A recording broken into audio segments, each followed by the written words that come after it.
नमस्कार।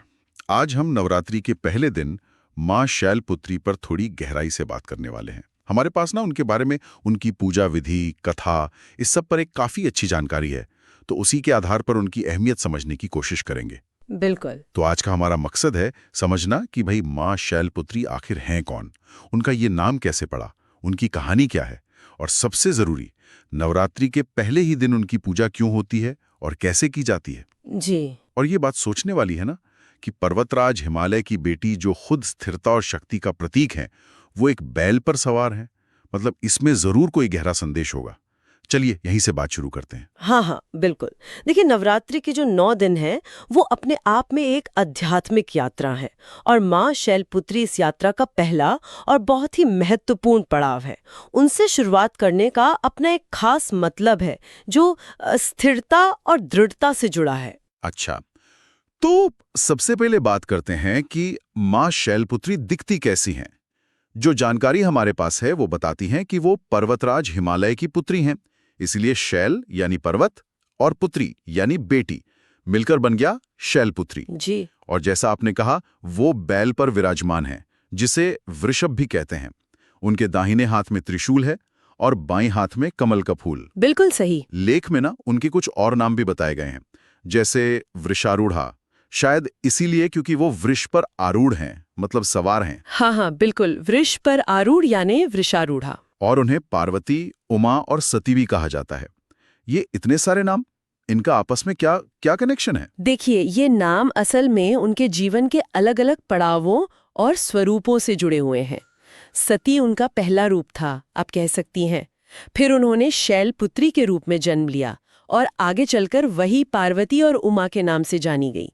तो मूल रूप से ये एक ही दिव्य शक्ति के अलग-अलग रूप हैं, अलग-अलग समय पर। अच्छा। और जहां तक उनके स्वरूप की बात है, तो हर चीज का एक प्रतीक है, एक मतलब है। जैसे बैल, वो सिर्फ एक सवारी नहीं है, वो स्थिरता का, सहनशीलता का और हाँ, धर्म का भी प्रतीक है। त्रिशूल तो हम जानते ही हैं, शक्ति का प्रतीक है, सृष्टि, पालन और संहार, ये तीनों शक्तियां उसमें निहित हैं।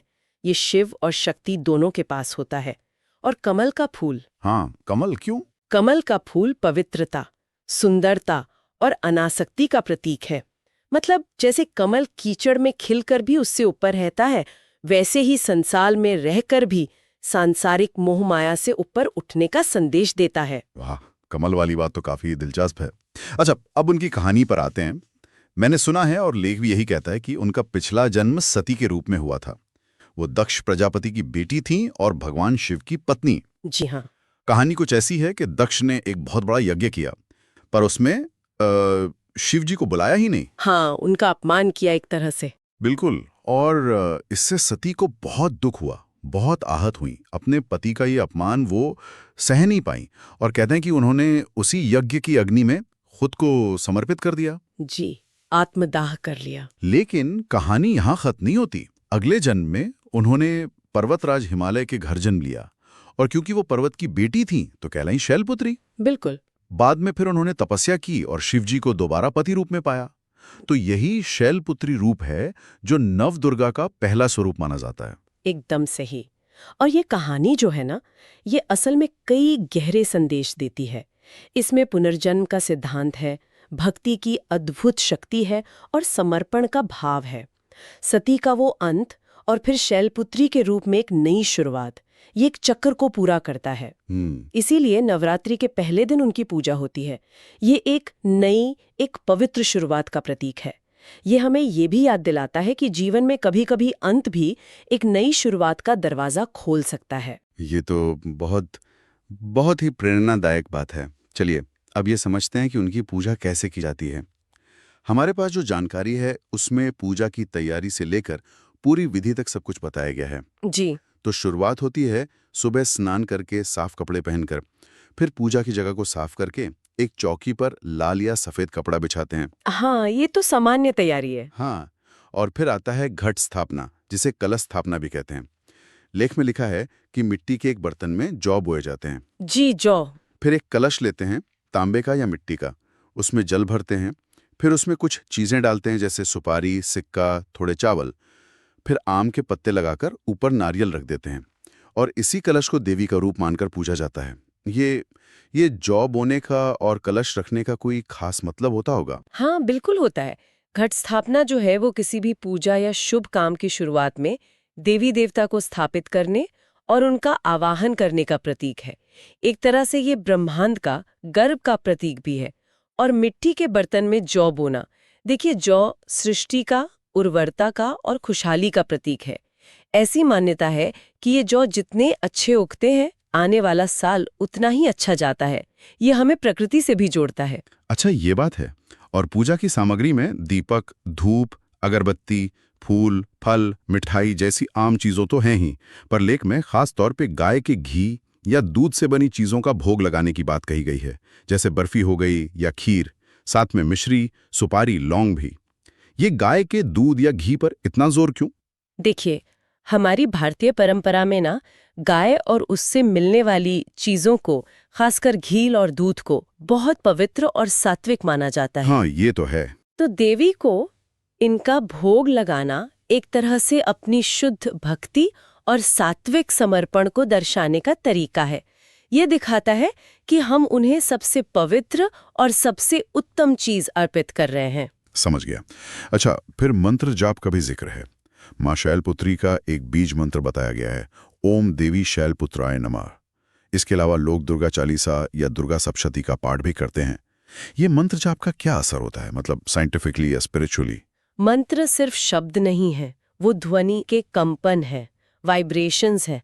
माना जाता है कि जब सही उच्चारण और श्रद्धा से मंत्र जाप किया जाता है तो वो मन को शांत करता है, एकाग्र करता है, हमारी चेतना को ऊपर उठाता है और आसपास एक सकारात्मक ऊर्जा का मंडल बनाता है।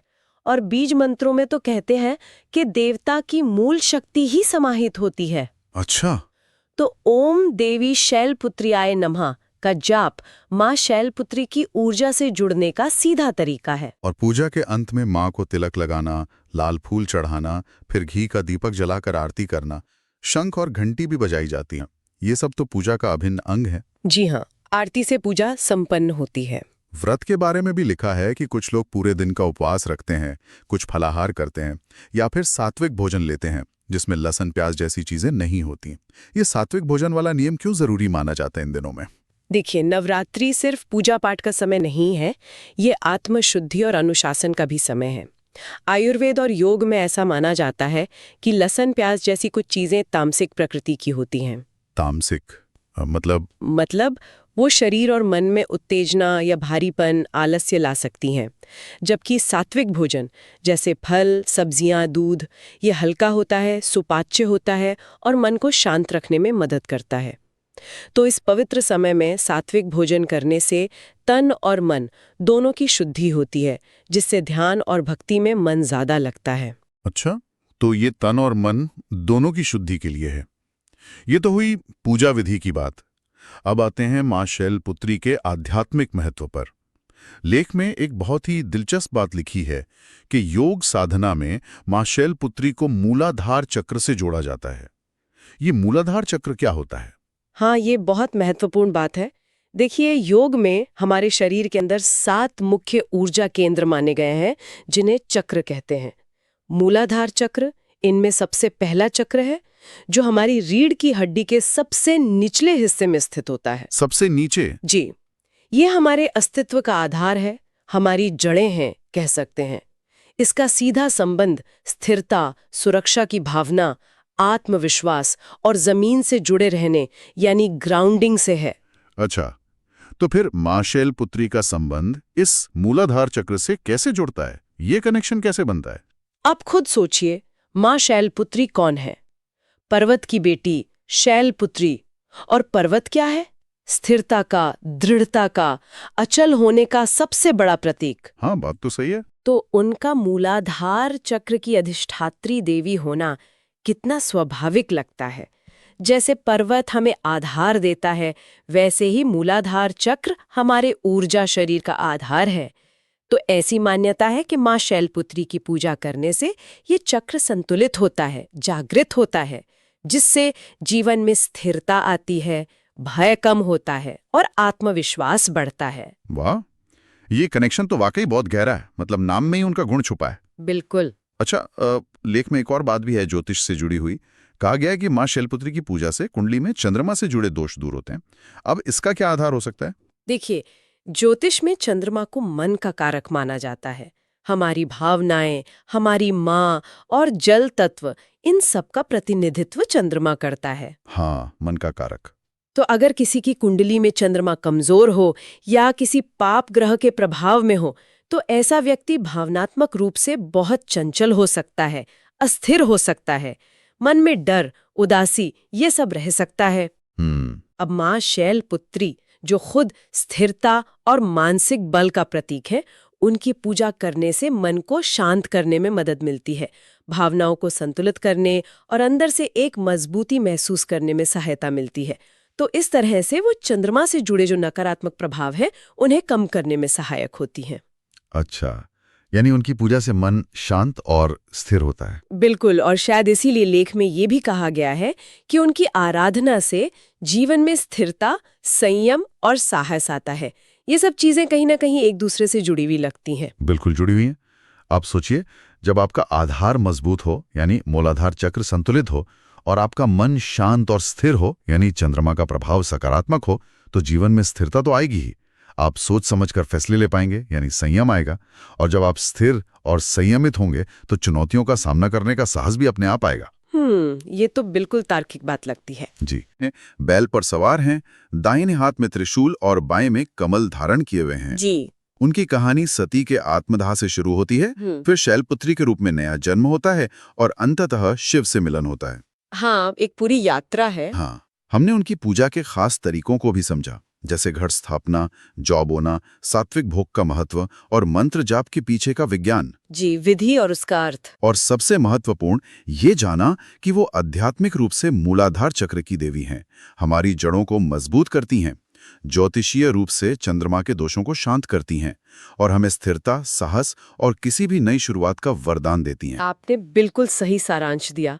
और अंत में मैं उसी बात पे वापस आना चाहूंगी जो स्रोत के समापन वाक्य में एक प्रार्थना के रूप में कही गई है। हे माँ शैलपुत्री, हमें मानसिक स्थिरता, आध्यात्मिक ऊर्जा और जीवन में शुभ आरंभ का आशीर्वाद दें। हाँ, ये बात हमें सोचने पर मजबूर करती है ना। चाहे ये नवरात्रि के 9 दिनों का आध्यात्मिक सफर हो या हमारी जिंदगी का कोई भी नया काम शुरू करना हो, कोई नया रिश्ता हो या कोई लक्ष्य तय करना हो, किसी भी यात्रा की शुरुआत के लिए एक मजबूत नींव, एक पर्वत जैसी स्थिरता कितनी ज्यादा जरूरी है। बिल्कुल। शायद यही माँ शैलपुत्री की पूजा का पहले दिन का सबसे गहरा संदेश है।